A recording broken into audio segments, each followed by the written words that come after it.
hoy, Arte Todo, la calle.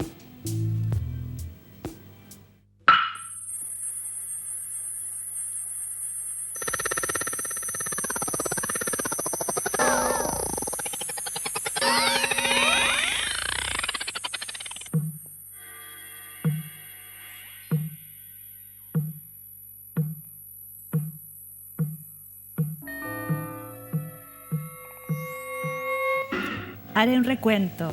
70. Una montaña se detiene junto a mi ventana. 75 chispazos de alegría colectiva. 72. Un fantasma recorre el territorio. Gente se congrega en plazas públicas. 73. La ciudad estalla. No me pertenezco ni a mí mismo. Se hace un pesado silencio. Hemos escuchado unos versos del poeta José Ángel Cueva y hemos visto unas imágenes que son como una especie de aperitivo del tema de la calle. Y quería saber qué sensaciones les dio este primer shot visual y también si reconocieron, cómo se sintieron con esta primera entrega visual. Pía. Hola. Sí, es un shot bien intenso, porque, claro, lo que vemos en tan poco tiempo es lo que es la calle. Al final, lo que me pasa a mí cuando miro esto es que veo la diversidad, veo todo lo que se comunica por distintas vías en la calle. Hay vitrinas, ¿no es cierto? Hay gente, hay grupos, hay un poco de todo. Y es como que la calle representara un poco lo que somos, a mi juicio, ¿no? Lo que somos, pero también como nuestros deseos, nuestras aspiraciones. Y por otro lado están todos los residuos de nuestro pasado, lo que va quedando botado en la calle y que también es desechado ahí. Imágenes, sonidos. ¿Y para ti, José? Yo creo que es interesante porque son como identidades y no identidades, ¿no? Son procesos, se van transformando. Hay distintas texturas, hay distintos sistemas de registro, hay videos, hay carteles. Un poco como dijo Pía, yo creo que, bueno, siempre la ciudad ha estado en disputa. Y creo que las prácticas visuales en este caso justamente se ubican en esa tensión donde hacen aparecer discurso, afecto, emociones, deseo, como tú decías. Y me parece muy interesante como la cantidad de proyectos, personas y también instalaciones. Yo creo que va a estar interesante la conversación. ¡Qué bueno! Hoy estamos en el primer capítulo de Arte Todo, la calle, y para hablar de la calle justamente y cómo el arte impacta en el espacio público, están con nosotros Pía Montalva. Pía es diseñadora, es historiadora, ha escrito un montón de libros, de artículos, es una especialista en cuanto a moda, indumentaria y su contexto histórico, político, social, etcétera. Es una seca. Y también está con nosotros José Llano. José es arquitecto, es docente, es un investigador, ha trabajado en muchos proyectos, uno de ellos, Crack Valparaíso, que se dedica a investigar con la intervención pública en el espacio IDEM. Así que, para que sigamos, los invito a mirar otra entrega visual. Decía, ¿acaso yo morí por vosotros? ¿Acaso murió Pedro? ¿Acaso murió alguien más aparte de Jesucristo por tu vida?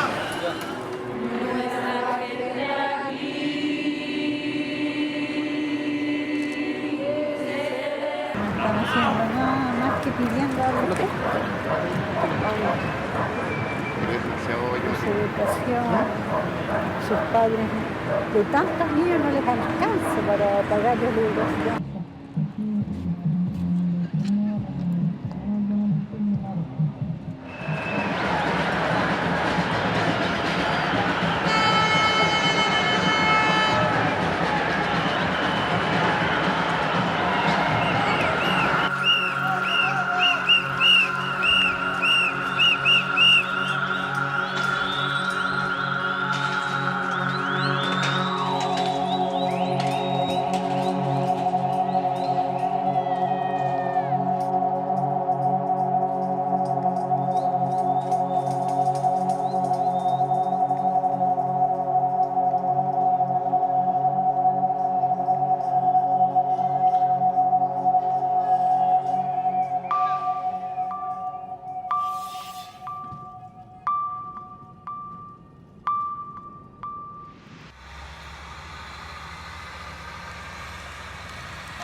Bueno, vimos 3 obras de distintos artistas. Uno es MAFFI, que es el Mapa Fílmico de Chile, que es una agrupación, más bien un colectivo que registra fragmentos, son documentales muy cortitos, cámara fija, y están haciendo un registro muy precioso. También vimos Antes del Olvido, que también es un grupo que recrea algunos rincones de la ciudad, especialmente monumentos, cómo han sido intervenidos, y hacen como una especie de cartografía fotográfica para luego levantar el modelo 3D.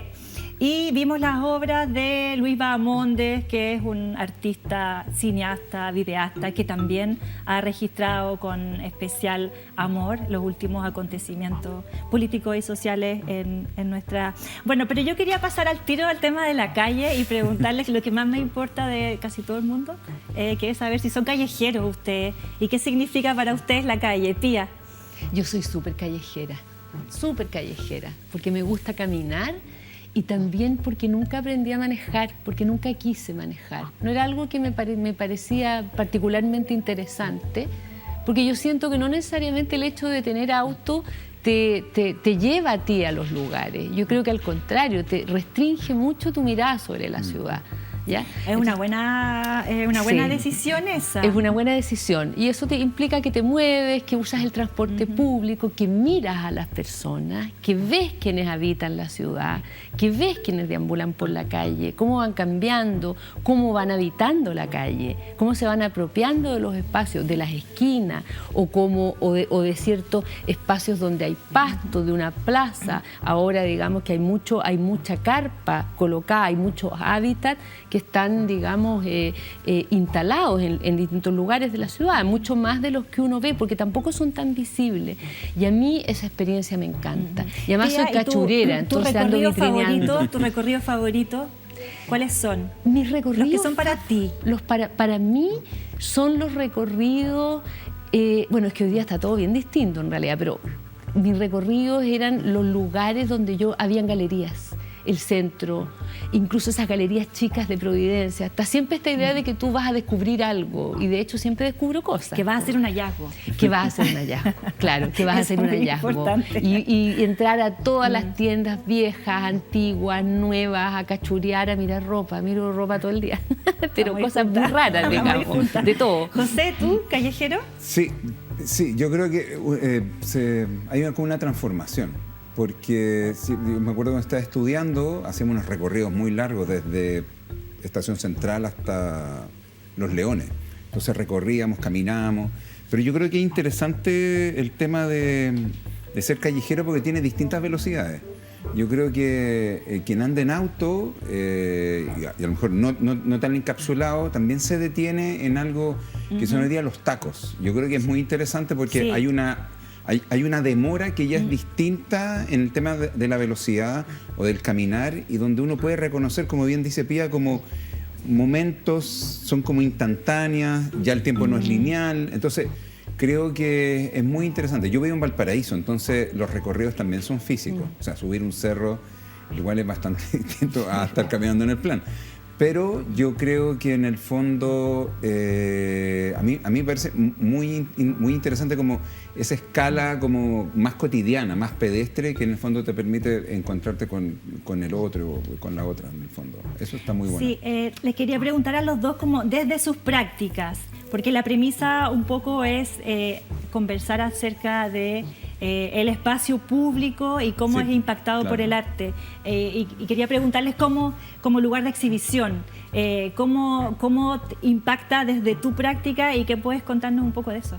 ¿En qué sentido como lugar de exhibición de las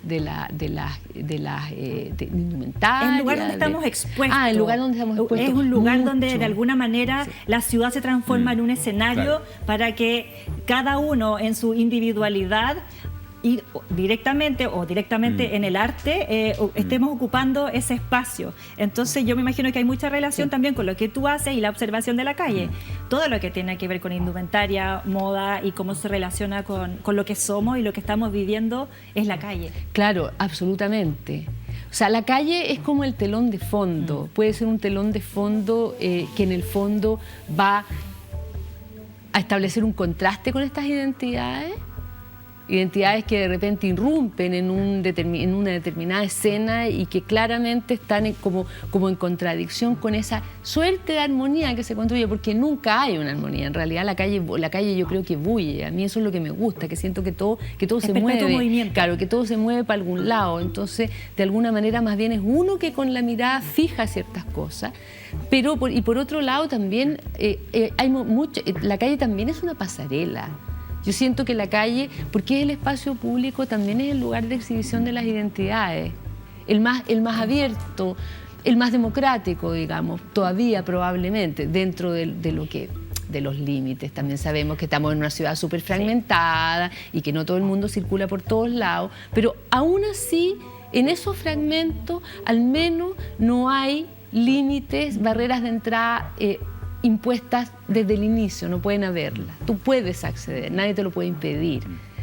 Hay otros impedimentos, barreras, digamos, simbólicas, riesgos incluso en algunos que te hacen no estar en ciertos espacios a determinadas horas, pero eso es otro tema. Entonces yo creo que en ese sentido es un lugar donde tú ves, para mí me encanta porque es una sucesión de cuerpos vestidos distintos. Y desde tu práctica también el diseño siempre se ha inspirado en la calle. Bueno, el arte, ¿no? Sí, ¿Tú, José, cómo ha sido en tu caso? Porque mira, tú has estado trabajando directamente en el tema. Sí, yo creo que es muy interesante los sistemas de registro y de archivo que de alguna manera aquí están. Antes del olvido, como tú lo comentaste, es un colectivo muy interesante porque justamente ellos registran los tatuajes en la ciudad, ¿no? Porque después los pintan y desaparecen. Entonces es un instante que permite establecer una memoria. Entonces es un registro que permite mirar después como sobre lo hace la fotografía, por ejemplo. Y también tiene que ver en el fondo, como dijo Pía, con hay como una dimensión performática del cuerpo en ese espacio público que está en disputa permanentemente. Y de alguna otra forma hay territorios que constituyen identidades, ¿no? No sé, tú vas a Playa Ancha y ves los postes verdes con blanco y tú sabes que son del Wander. Entonces, hay territorios que están marcados por ciertos signos, somos como pigmentos puestos en distintos lugares. Y yo creo, un poco lo que conversamos antes, yo creo que en el fondo, en este posteo que vi el otro día, que me pareció precioso, no le deseo una identidad a nadie. Creo que es muy interesante porque somos identidades en transformación de manera permanente. Y creo que justamente la ciudad, como ese telón de fondo, ha permitido que distintos colectivos, distintas maneras de entender esas identidades, con distintos registros, permitan esta heterogeneidad, esta diversidad pluri, ¿no? que hoy día nos tiene muy interesantemente hablando en la calle. José, Pía, vamos a ver otro video. Vale.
Acabamos de revisar el registro de dos obras de las más fundamentales o emblemáticas de Gordon Matta Clark, que intervenía, serruchaba, galleteaba, propiedades que están abandonadas o a punto de transformarse, transformándolas interiormente, y lograba como una nueva espacialidad, una nueva conexión con el entorno. Y esto también es como un poco una excusa para que hablemos de si piensan que el arte logra como desestructurar la estructura de la calle y la ciudad. O sea, yo creo que es muy interesante verlo. Bueno, es anarquitectura. Sí, es anarquitectura. Entonces, muy bien, que tenemos un arquitecto invitado. Bueno, el ejercicio es bien particular porque tiene que ver en el fondo con las brechas, los vacíos, las cosas que están invisibles. Y de alguna manera la deconstrucción, ese giro, ese romper, en el fondo, como tú dices, la estructura permite habitar justamente los silencios, las cosas que de repente a lo mejor tú no dices, de repente un silencio es bastante más elocuente que una palabra. Y el ejercicio de la casa y cortarlo, ese split, ¿no? Es muy emocionante porque, nada, son estructuras, son signos, son significados que van releyendo en el fondo las maneras de habitar. El ejercicio, el desmantelamiento es maravilloso. En la escuela de arquitectura, me acuerdo, en un momento o sea, tenías que verlo, tenías que revisarlo, ¿no? Porque de alguna otra forma nos permite justamente reflexionar sobre lo que la arquitectura de repente no dice, ¿no? Yo creo que, o sea, donde tú tienes que estudiar arquitectura no es en las escuelas de arquitectura, sino que está en la calle. En la calle, bueno, volvimos a la calle. Fíjate, y esta cosa de la desestructura, que también es como, de alguna manera, más que desestructurar, también es como destruir para volver a componer, y hay cierta belleza en eso. ¿Por qué crees que nos pasa? Porque yo creo que tú dejas entrar los vacíos. O sea, estaba pensando en este caso, pero también en el caso de la indumentaria pasa un poco eso. Al abrir estas brechas, de alguna manera, yo creo que es un gesto súper humano, en el sentido que está, en el caso de la casa particularmente, instalas, ¿no es cierto?, esta especie como de mole, ¿no es cierto?, muy geométrica, que corta el espacio, pero es muy humano volver a dejar entrar ese vacío. Para que exista, digamos, una forma de interacción más viable, creo yo también. Y eso a mí me gusta mucho de estas obras. Me gusta mucho estas obras, creo que es necesario también. Y creo que tiene mucho que ver con los cuerpos en la calle, porque los cuerpos también, de alguna manera, al revés de estos bloques, dejan... Al estar en la calle, los cuerpos dejan vacíos en sí mismos. Bueno, o sea, porque uno no es un bloque, uno tiene espacio. Entonces, eso me gusta mucho, por eso lo encuentro encuentro que es humanizarlo, estas estructuras arquitectónicas. José, estábamos pensando también como, viendo las imágenes, como esta fascinación que nos produce el abandono, la destrucción.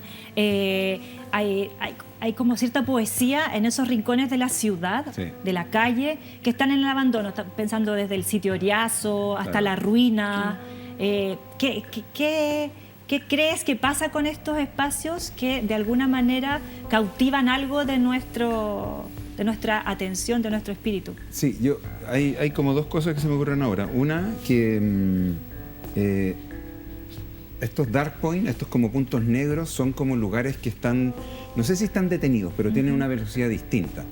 Artistas de los 60 hablaban que eran como paisajes entrópicos, ¿no? Que de alguna manera eran dimensiones que se estaban transformando, como cuando uno deja una manzana por mucho tiempo y se pudre, pero se descompone. O sea, hay un cuerpo que está descomponiéndose, pero es vivo todavía. Entonces, de alguna otra manera, estos vacíos que están ahí, tal cual como dice Pía, no están en el fondo rompiéndose, sino que se están transformando. Lo que pasa es que podría ser que ese lenguaje para quien lo lee sea sobre la base de cortar, pegar, pero están en ese proceso de transformación. Y lo otro que me acuerdo, terminé de leer Hacer la noche de Constanza Michelson, y me parece muy interesante porque de repente ella lo dice al final. De repente hay ciertas lecturas del cuerpo y la identidad al final que a lo mejor no necesariamente tenemos que ponerles un nombre. Son tipos de experiencias que están como descentradas, y claro, y cortar y pegar un edificio a lo mejor pudiera ser un tipo de ese descentramiento, ¿no? Ya el yo no está ahí en el centro, sino que está a lo mejor afuera. Y eso me parece... Atomizado. Claro, indisciplinar. Indisciplinado. Yo creo que eso está bueno. Vamos a ver otro video, regalo que les tenemos para hacer un contrapunto justamente de esto que pasa en la calle.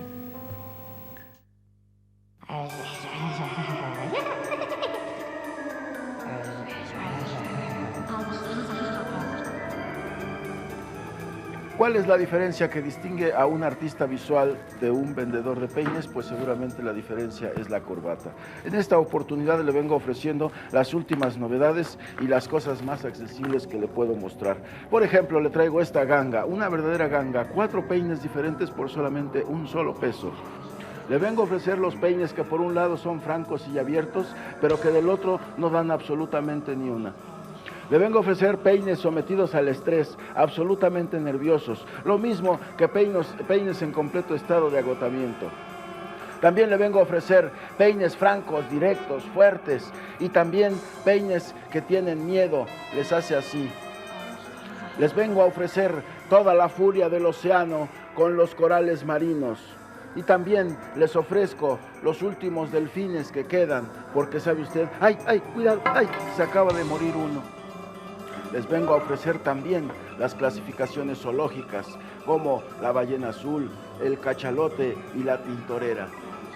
Le vengo a ofrecer también la transformación del hombre, como si fueran pisadas o pasos a través de su vida, a través de su transformación, como si fueran en efecto los pasos del hombre. El peine de la juventud, y creció el pasto. El peine del matrimonio, volvió a crecer el pasto. El peine de la madurez, volvió a crecer el pasto. El peine del funeral, no creció el pasto. Dicen que los soviéticos o los antiguos soviéticos tenían la calavera de Hitler. No es cierto, yo la tengo. Corresponde exactamente con el ángulo correcto de la raza aria. ¿Verdad, my Führer? El arte es ciertamente alta moda, pero también son cosas permanentes, como mi pieza maestra, que es un grito de terror universal en los campos de concentración. En el periódico Excelsior, el pintor José Luis Cuevas narra que en una conferencia donde había enemigos, supo apantallarlos enseñándoles la pistola, que en realidad no era sino su peine. Pero yo en esta oportunidad les vengo a mostrar este encendedor,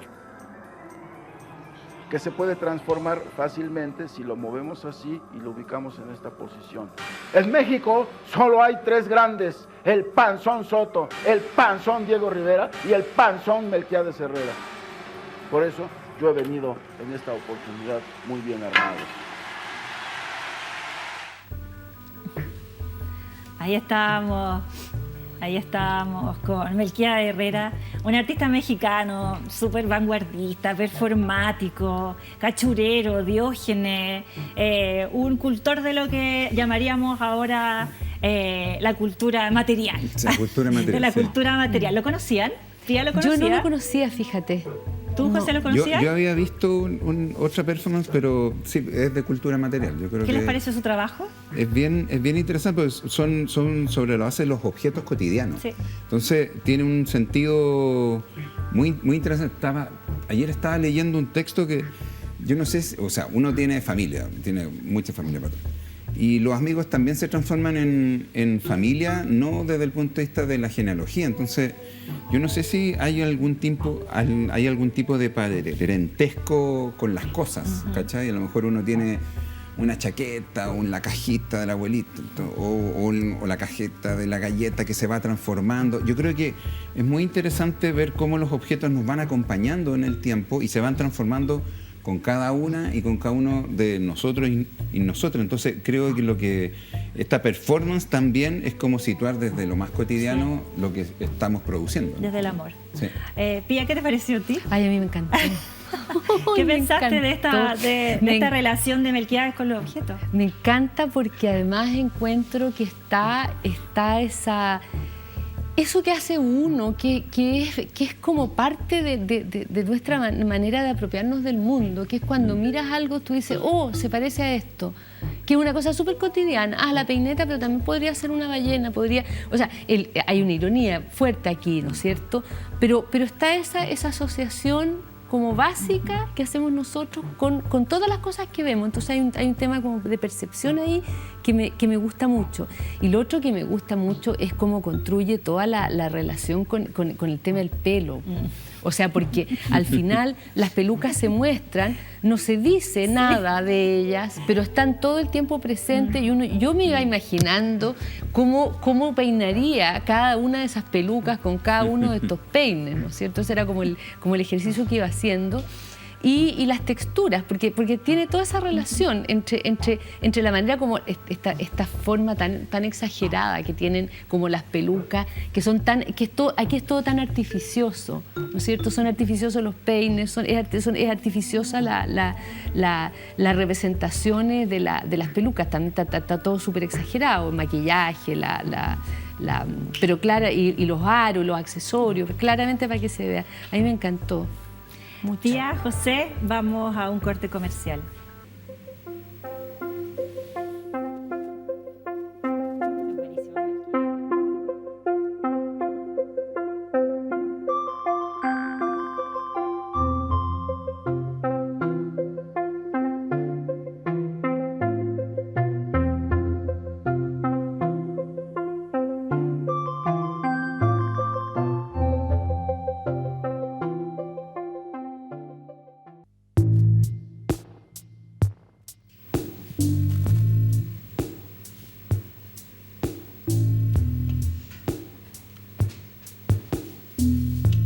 Estamos en el primer capítulo de Arte Todo, para hablar de arte y para hablar de todo, hoy especialmente de la calle. Estábamos con Pía Montalva, es diseñadora, también es historiadora, experta en indumentaria y su relación con la ciudad y nuestra historia. Y también estamos con José Llano, que es arquitecto, que es muy llano, que ha sido muy llano en esta conversación, que es docente, sí, investigador, etcétera, etcétera. Pero para que continuemos, los invito a ver otra obra. Vale.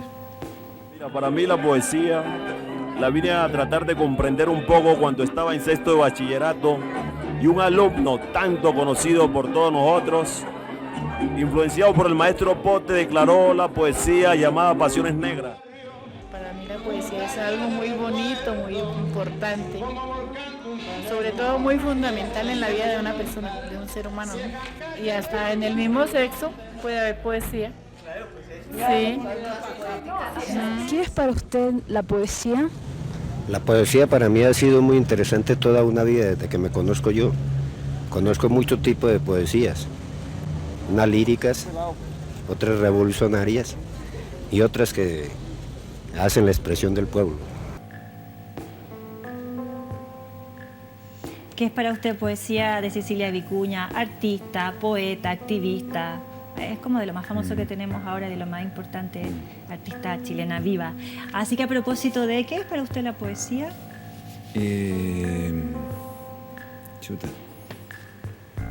Yo creo que la poesía tiene que ver como con el deseo, creo yo. ¿Qué es para usted la poesía? Lenguaje, en sus expresiones más inusuales. ¿Les parece que es una pregunta incómoda? ¿Por qué creen que Cecilia Vicuña hace esta pregunta? Yo creo que bueno, Cecilia es brillante, la obra de ella es maravillosa y también es súper contextual. Ella es de Viña, ¿no? Ha hecho muchos proyectos en el fondo ahí alrededor desde sus objetos. Y creo que lanzarla al lenguaje, como dice Pía, que es muy interesante, es lo común. Entonces creo que de alguna u otra manera nos pone en relación. Todos hemos leído poesía, todos hemos recitado poesía, todos hemos hecho un poema, creo yo. Y de repente hay ciertas nociones que son de repente comunes, pero son muy profundas en esta dimensión. Yo creo que hacer poesía es desafiar el lenguaje siempre, creo, y el deseo. Pía, tú alcanzaste como a enunciar lo del lenguaje. Claro, porque en el fondo uno podría preguntarle qué es para usted la ortografía, qué es para usted la redacción, pero ella pregunta qué es para usted la poesía. Y en el fondo lo que está preguntando es qué significa para usted una forma de usar el lenguaje que no es la forma habitual en que nosotros lo usamos, ¿no es cierto? Y por eso yo pienso que la pregunta, claro, es raro lo que pasa, porque todos la contestan. O sea, eso para mí, digamos, eso implica que la poesía es parte de nuestra vida y que todo el mundo tiene una noción de cómo se siente frente a la poesía. Pero cuando tú haces la pregunta tan directamente, te pasa eso, que termina incomodando al inicio. Después, cuando tú te conectas con esa noción, te das cuenta que tienes una respuesta. ¿Y les parece que tiene sentido hacer esa pregunta en la calle? Sí, yo creo que todo se puede preguntar en la calle. Yo creo que hace sentido porque yo creo, como te comentaba, sí, todos hemos hecho poesía, yo creo que es de lo más común. Lo que pasa es que, claro, exponerse y poder recitarla puede ser a lo mejor un poco pudoroso de vez en cuando, pero es un sentimiento único, creo yo. Ponerse ahí como adelante. Siempre a lo mejor de atrás ¿Y qué sentido tiene hacer esta pregunta en la calle? ¿Qué sentido la tiene? Porque, digamos, uno podría hacer una pregunta postal, haberla mandado por correo, pero la haces en la calle. Tampoco le preguntas a los expertos en poesía, le preguntas a la gente que supuestamente no debiera saber de poesía o no sabría tanto desde la información, desde el autorizado de la poesía. Es que yo creo que la espontaneidad es parte también de ese lenguaje. Y yo creo que en el fondo tener distintas versiones de un mismo significado permite a lo mejor encontrarnos como en otras identidades, como en esta especie de multicapa. Yo creo que es provocativo, yo creo, ¿no? Es una dimensión como performática también, ir y lanzarte y preguntar algo que de repente puede ser a lo mejor incómodo, pero está muy bien. ¿Haríamos esa pregunta? ¿Harías esa pregunta tú hoy día? Si te pasaran una cámara ahora. Yo creo que sí, porque yo creo que es necesario preguntarle a la gente, y mucho más necesario incluso en el espacio cotidiano de la ciudad por su mundo simbólico. O sea, al final eso es lo que les estás preguntando. Y porque yo creo que además las personas somos capaces de conectarnos con ese mundo cuando hay un detonante, que puede ser el arte, que puede ser un rayado callejero, que puede ser, no sé, un cuerpo, digamos, que va circulando de una manera particular, algo que nos llama la atención en la ciudad, y nos conectamos con ese mundo. Lo que pasa es que lo incómodo es verbalizarlo a través del lenguaje hablado, quizás, ¿no es cierto? Porque si uno preguntara, ¿qué es para usted la poesía? Raya ese muro. Probablemente en ese silencio sería menos incómodo, pero yo creo que las respuestas son súper coherentes aquí. Además, si uno está viendo las identidades o puede suponer ciertas identidades de a quienes se les hace esa pregunta. Pía y José, ¿y cómo conectan y cuándo conectan ustedes en la calle? ¿Cuándo ocurre la conexión? Con un estímulo. Para mí, con un estímulo. Puede ser una conexión. A ver, la conexión para mí tiene que ver, no necesariamente es una conexión estética, es una conexión con ese entorno que está vivo, que bulle. Entonces, de repente puede ser un ruido desagradable, de repente puede ser yo que soy peatona y atravieso con la luz y miro, pero puede ser un auto que dobla con su luz, pero que no frenó, ¿no? Entonces, pero yo me conecto, yo digo, bueno, aquí estoy en un espacio que es la calle, esto es la calle. Por la calle hay autos, sí. Hay gente. Pía, tú eres súper visual, súper esteta, entonces estás como en esta búsqueda de la mirada. Pero también te pasa que te vas para adentro, la calle logra la caminata también, la calle, la caminata. Te manda hacia adentro, sí.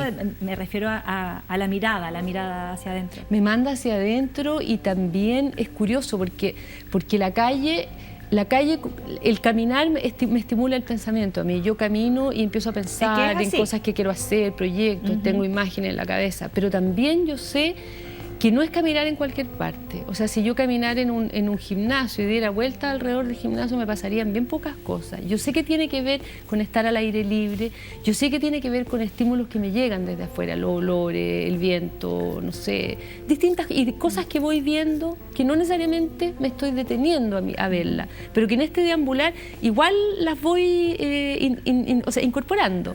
Entonces sí, y de repente, claro, y esa es una mezcla rara, me voy mucho para adentro y claro, y en una cosa bien introspectiva que de repente pierdo un poco como la conciencia del cuerpo y me caigo mucho en la calle por lo mismo. ¿Y tú, José? ¿Qué crees de qué nos sirve tener calle? Yo creo que me quedé pensando porque me acuerdo que el 18 de octubre estábamos exponiendo en la Bienal de Arquitectura en Franklin. Y nada, salimos y las bombas estaban de un lado para otro y todo. Esa fue una de las bienales que se suspendieron en esos días. Fue una de las bienales que se suspendieron. Y me acuerdo que salimos con un amigo que venía de España, ya llevaba 2 o 3 meses, y era una cosa como un acontecimiento permanente. Estaba todo sucediendo en ese momento. Me acuerdo que llegaba, venía Mata, y un taco tremendo, y la gente justamente en una dimensión pública, saliendo de los edificios. Creo que hay una dimensión de un acontecer, de una manera que es irrepetible. Creo que la calle no se puede repetir, ¿cachai? Y es única como tal. Y siento que desde ese punto de vista, sí, pues, ese acontecimiento, no sé si nos pertenece, pero a lo mejor queremos ser parte de eso. Y yo creo que es muy singular pensar si uno es parte de algo. Pensando en que a lo mejor somos solamente como fragmento, como en un momento dijo Pía, ¿cachai? Pero creo que ese ejercicio de tratar de ver en lo común es parte de una manera de ir como haciendo una coreografía. Creo que en la calle hay unas coreografías que son preciosas, de personalidades, de identidades, pero también de tensión, ¿no? Todo lo que sucede en Plaza Dignidad es una gran coreografía. Los invito a ver un fragmento de la obra Estudio de la Felicidad de Alfredo Yar para complementar justamente y seguir en el tema en que estábamos. Esta obra fue a la esencia de la pregunta que hacemos como seres humanos nosotros en el mundo de la cultura. ¿Es usted feliz? Y era una pregunta difícil que hacer en ese momento. En un momento donde había censura, donde no se podía votar, no se podía expresar sus ideas sobre la situación política.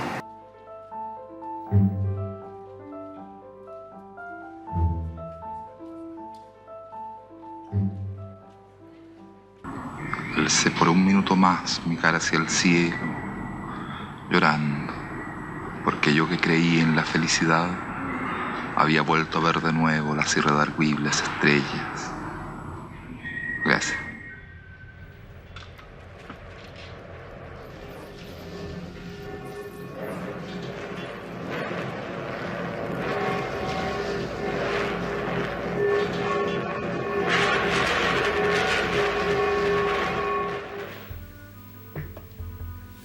En esta obra, Alfredo Yar interpela al transeúnte como con las técnicas de la publicidad, ¿cierto? Como el cartel que va directo al subconsciente, se hubiera llamado.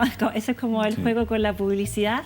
Y te deja, una pregunta retumbando y le habla al transeúnte, pero no le pide la respuesta, sino que lo deja ahí mal, lo deja mal, deja rebotando la pregunta. Y quería preguntarles un poco en base como a esta idea y también conectando con lo que estábamos hablando del estallido, en el cual la ciudad se convirtió completa, las ciudades, los muros de las ciudades, todo, porque yo creo que la ciudad nos hizo preguntas en cada una de sus superficies. De todas esas interpelaciones de los muros de la ciudad, de las superficies de la ciudad, si hay alguna que ustedes recuerden como más especial, que les hizo más sentido, no solo personalmente, sino que también por el tiempo. Pía, ¿se te ocurre? No, fíjate, no se me ocurre. Y tú sabes que en lo último que he estado trabajando es organizando un archivo visual que está armando el Violeta Parra, que es el Fondo 18 de Octubre, donde justamente lo que se hizo fue recopilar montones de fotografías de muro. He estado catalogando las fotografías y no me acuerdo de ninguno en particular, así como porque eran muchos también. Eran muchos, montones. Una diversidad claro, gigante. entonces lo que tengo sí es una sensación, es una sensación que hay, me pasó que encontré, y esta es una palabra media rara la que voy a usar, pero que encontré mucha dulzura en esos rayados y también mucha violencia. O sea, más que violencia, yo te diría agresividad, en el sentido de que esto, en la retrospectiva de una lectura de alguien que mira 500 fotos y está mirando muro, de rayado. Ahora, eso no es algo, eso es algo que me dejó pensando a mí, porque en el fondo yo creo que de alguna manera, a propósito de la pregunta, porque hay ahí reclamos que son muy fuertes. La agresividad tiene que ver con eso, tiene que ver con una agresividad legítima en muchos sentidos, justamente por los reclamos implícitos que hay ahí, ¿ya? La rabia que hay implícita ahí. Y por otro lado, también esta idea de que también hay algo que rescatar, ¿no? Hay algo que recuperar. Yo te diría como mensajes amorosos o buena onda, ¿no es cierto?, para este proceso. Gracias porque tú estás luchando por mí. Eso me acuerdo que me impresionó mucho. O sea, se le daba las gracias a las personas que estaban ahí, que estaban ahí, digamos, arriesgándose y en unas situaciones, digamos, de mucho mayor exposición, si tú quieres, ya, a todo. Eso sí, eso me acuerdo. Entonces, en ese sentido también hablo como de este mensaje que es amoroso también. A mí eso me pareció muy esperanzador. Y tú, José, recojamos tu opinión. Sí, mira, yo te quedó grabado. Sí, me quedó grabado hartas cosas porque de alguna manera las acciones se hacían en esta dimensión de la ciudad que estaba en disputa. Por un habitar digno, el trazado de estudiantes de arquitectura de distintas escuelas de arquitectura, trazando el tamaño de la vivienda social, ubicando los metros cuadrados y el valor, por ejemplo, ¿no? Entonces fue impresionante porque de alguna otra manera ubicaba, porque la arquitectura es un signo de poder y de alguna manera yo creo que era una consecuencia de muchas de las cosas que estaban ahí, se discutían en términos de sociedad. Y lo que sucedió es que ese trazado identificó, permitió entender que en el fondo este era un problema que tenía una medida. Y la medida tenía que ver con la dignidad. Y la dimensión espacial en esa acción eventual que aconteció fue algo maravilloso. Y de ahí todas, como tú dices, las distintas o los distintos colectivos, como por ejemplo también, antes del olvido, como estamos conversando antes, pero también hay esta acción de resistencia callejera, Isonauta, Paloma Rodríguez, ¿no es cierto?, que permitieron encontrar territorios de identidades lésbicas o LGTB+, que a lo mejor no estaban, ¿cachai?, ubicadas, sino que y no estaban representadas. Entonces creo que de alguna otra manera permitió en una especie de pluriversidad, esta dimensión como diversa y heterogénea, en encontrarse de nuevo, creo yo. Puede ser momentáneo, el tiempo no es lineal, pero fue algo maravilloso y yo creo que los colectivos que se formaron ahí, como Urbanismo Queer, Ciudad Constituyente, Ciudad Común, son momentos mágicos porque a lo mejor se pusieron en común cosas que no necesariamente a lo mejor permitieron construir un manifiesto, pero creo que su acción permitió reconocer que la ciudad de verdad que está en disputa. Y también pasó mucho durante ese tiempo que emergen, así como emerge Melquíades, no lo digo por el vendedor callejero, sino que digo por mucho artista performático, claro, digamos, o vimos mucha performance también, no sé, y eso es prepararnos con un vestuario, con un guión, con un personaje, con una historia que ir a contar. También sale mucha locura, y vimos una cantidad de personajes desfilar por las calles muy impresionante, como que todos los mundos posibles hubieran salido al escenario. Sí. Y eso fue algo muy especial y me imagino que ha sido súper como fascinante también verlo desde tu óptica, Pía. Claro, eso sí, claro, fue mi tema, digamos, en el caso del estallido y los días que vinieron.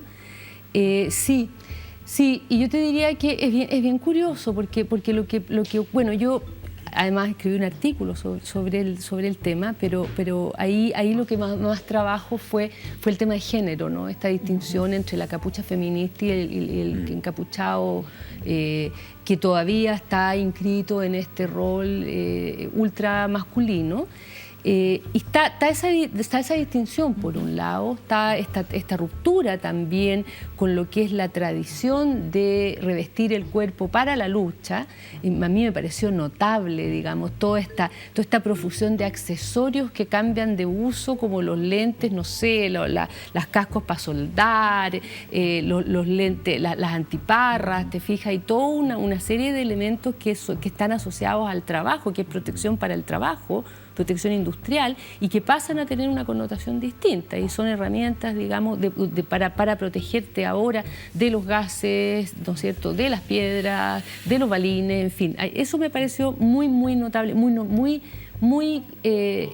novedoso, muy innovador como proceso, esa manera como se le da otro uso a los objetos. Y a propósito también. Claro, y a propósito de lo que tú señalas también, pues ahí está esta profusión de identidades que se juntan en este espacio que de alguna manera es un espacio privilegiado en ese sentido, en el sentido que es el espacio donde se intersectan, digamos, polos importantes de la ciudad y al que todos llegan.